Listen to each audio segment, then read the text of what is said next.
Assalamualaikum warahmatullahi wabarakatuh.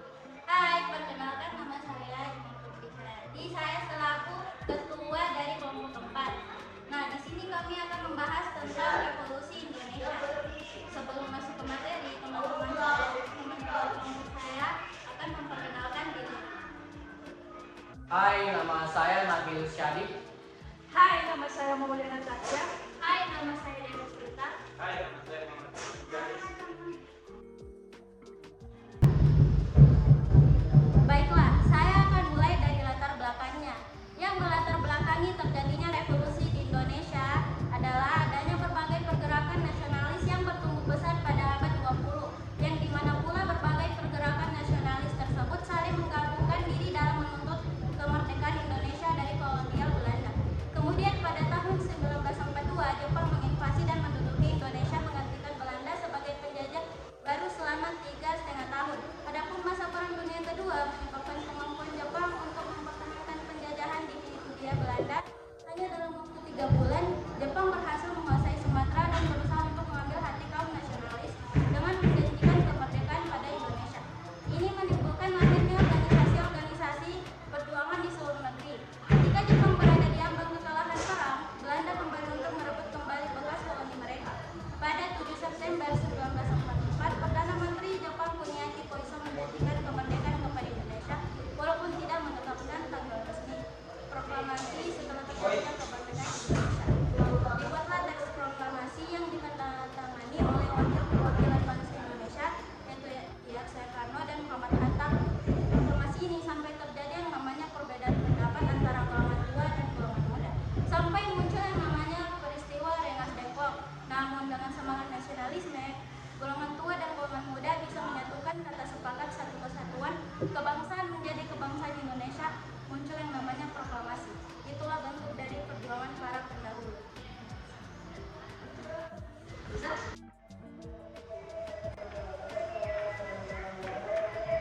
Hai, kalian tahu siapa saya? Ya betul, saya Nabil Nabil dan saya akan menjelaskan proses revolusi Indonesia. Euforia kemerdekaan pada tahap ini, rakyat Indonesia merayakan kemerdekaan mereka dengan penuh semangat dan sukacita. Mereka membentuk pemerintahan Republik Indonesia yang dipimpin oleh Soekarno sebagai presiden dan Hatta sebagai wakil presiden. Mereka juga membentuk Badan Penyelidikan Usaha-Usaha Persiapan Kemerdekaan Indonesia atau disebut BPUPKI, yang kemudian menjadi Panitia Persiapan Kemerdekaan Indonesia atau PPKI untuk menyusun dasar-dasar negara dan konstitusi. Pada tanggal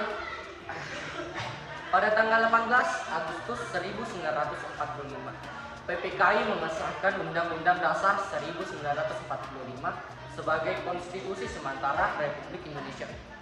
Pada tahap ini juga terjadi pembentukan Tentara Keamanan Rakyat atau TKR yang merupakan cikal bakal Tentara Nasional Indonesia atau TNI. TKR terdiri dari bekas anggota PETA, Heyo, Barisan, Pelopor, dan rakyat sipil yang bersenjata bambu runcing. TKR bertugas untuk menjaga keamanan dan ketertiban di wilayah Republik Indonesia. Yang kedua, perundingan Linggarjati. Dari Maret hingga November 1946, pada tahap ini Indonesia dan Belanda mulai melakukan perundingan politik untuk mencari jalan keluar dari konflik. Perundingan ini melibatkan perwakilan dari kedua belah pihak, seperti Sultan Syahrir, Muhammad Roem, dan Muhammad Natsir dari Indonesia, serta Hubertus van Mook dan Suchgerhon dan Varpol dari Belanda. Perundingan ini menghasilkan beberapa kesempatan, seperti gencangan senjata, Renville, perjanjian Linggarjati, dan perjanjian Roam-Royen Kesepakatan ini pada dasarnya mengakui kemerdekaan Indonesia tetapi dengan syarat-syarat yang merugikan bagi Indonesia. Seperti pengakuan atas wilayah Indonesia Timur sebagai bagian dari federal yang dibuat oleh Belanda. Pengembalian aset-aset Belanda yang disita oleh Indonesia dan penghormatan terhadap hak-hak minoritas Indonesia. Saya Nabil, hanya itu yang bisa saya jelaskan. Selamat tinggal. Hai, saya Tasya. Di sini saya akan melanjutkan penjelasan dari Nabil tentang proses terjadinya revolusi Indonesia yang ketiga, yaitu agresi militer Belanda I. Dari Juli hingga Agustus 1947, pada tahap ini Belanda melancarkan serangan militer besar-besaran terhadap Indonesia dengan alasan untuk memulihkan ketertiban dan keamanan di wilayah-wilayah yang diklaim sebagai milik mereka. Serangan ini disebut agresi militer Belanda I atau Operasi Produktif. Serangan ini menimbulkan banyak korban jiwa dan kerusakan di pihak Indonesia. Beberapa kota penting seperti Yogyakarta, Surakarta, Semarang, Bandung, dan Malang jatuh ke tangan Belanda. Namun Indonesia tidak menyerah begitu saja. Mereka melakukan perlawanan dengan berbagai cara seperti gerilya, sabotase, diplomasi, dan propaganda.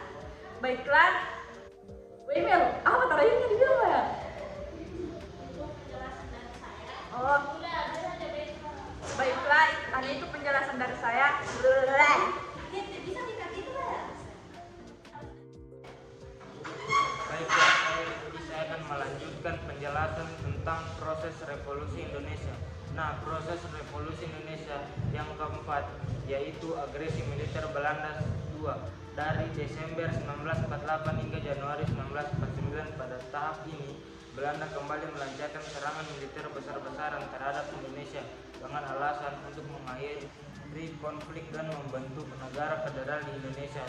Serangan ini disebut agresi militer Belanda II atau Operasi Krai. Serangan ini berhasil menangkap Soekarno, Hatta, Jahir, dan sejumlah pemimpin Indonesia lainnya. Belanda juga menguasai ibu kota Republik Indonesia, Yogyakarta, dan mengangkat pemerintah boneka yang disebut Republik Indonesia Serikat.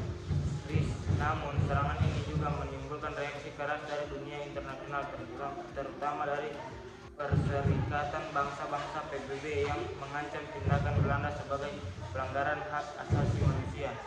Pada tahap ini Indonesia tidak menyerah begitu saja.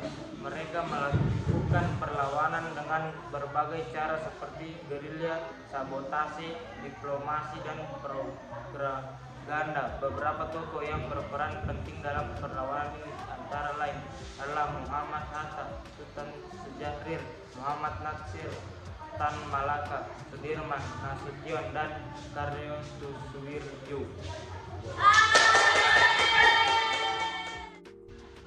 Baiklah, saya Dewi akan melanjutkan penjelasan dari Rifki. Proses revolusi Indonesia berikutnya adalah konferensi meja bundar. Tahap ini berlangsung dari Agustus hingga November 1945. Pada tahap ini Indonesia dan Belanda melakukan konferensi politik di Den Haag, Belanda untuk menyelesaikan masalah-masalah yang belum terselesaikan. Konferensi ini melibatkan pihak ketiga yaitu PBB yang bertindak sebagai mediator. Konferensi ini menghasilkan beberapa kesepakatan penting seperti pengakuan kedaulatan Republik Indonesia Serikat oleh Belanda pada tanggal 27 Desember 1949. Kemudian diserahkan kepada Indonesia dalam waktu 1 tahun pembayaran hutang perang oleh Indonesia kepada Belanda sebesar 4,5 miliar gulden dan pembentukan Uni Indonesia Belanda sebagai bentuk kerjasama antara kedua negara. Dampak revolusi kemerdekaan Indonesia dapat dilihat dari berbagai aspek, yaitu politik. Dari segi politik, revolusi kemerdekaan Indonesia berhasil mempertahankan kemerdekaan dan kedaulatan bangsa Indonesia dari upaya penjajahan kembali oleh Belanda dan sekutu. Ekonomi, dari segi ekonomi, revolusi kemerdekaan Indonesia berhasil menyebabkan imploitasi sumber daya alam dan manusia oleh Belanda. Sosial, dari segi sosial, revolusi kemerdekaan Indonesia berhasil membangkitkan rasa nasionalisme dan patriotisme di kalangan rakyat Indonesia. Dari saya sekian, terima kasih.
Baiklah, hanya itu penjelasan dari saya. Bisa tidak gitu ya? Harus dari awal kan? Oke, langsung banget saja. Tan Malaka, Sudirman, Nasution, dan Karyo Suswirjo.